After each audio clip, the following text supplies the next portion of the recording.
Hi guys, this is your teacher. By the way, I have here my co-volunteer teacher, si Ma'am Far yung nakakalo, and then yung naka-veil black, that's Ma'am Lai. So, as you can see guys, here, nagagayat kami ng mga buko. So, this is our first week here in Islands, Buwan Island, in Tabuan Plus sa municipality. So, 1 week, since Saturday this day, so, sinama kami ni Ma'am Far sa kanilang bundok, kung saan napakadaming bunga ng buko guys. So ako personally as pinaka-paborito ko talaga yung buko. I love buko salad sa mama. So dito nagkaroon kami ng mga banding and nakapag-get to know more kami.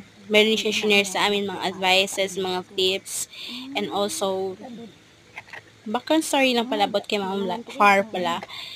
She is a very accommodating, very protective. Siya yung pinaka-maasahan namin talaga sa island. Since day one. I could still remember guys, yung first night, second night pala, sorry. Second night namin ni Ma'am Lai dito sa island.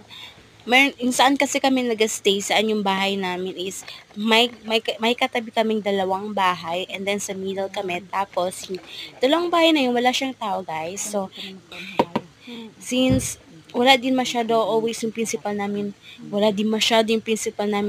doon kasi maraming mga people. So, parang, kami lang yung doon talaga na nakastay malapit sa school. So, tinakot kami guys. I don't know if it is mumu ba or tao lang na kina-challenge kami kasi since baguhan lang kami doon. So, since walang signal sa bahay na yon, kailangan mo talaga umakyat sa bubong or mag-akyat ka talaga sa bintana. Kahit sobrang takot namin, as in, trinay ko talaga ipapunta si Ma'am Lai sa taas para lang matawagan si Ma'am Par. Kasi hindi na namin kaya. Sobrang takot na namin talaga. So, doon ko mas lalong na-appreciate si Ma'am Par and I really loved her. Napaka-caring niya sa amin and napakabait. A very kind soul na na-meet namin. So, yun lang guys. That's it for today. Bye!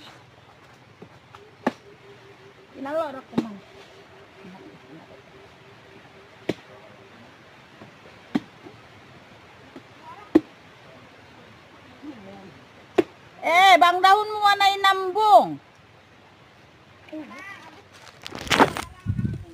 Nga, ilang.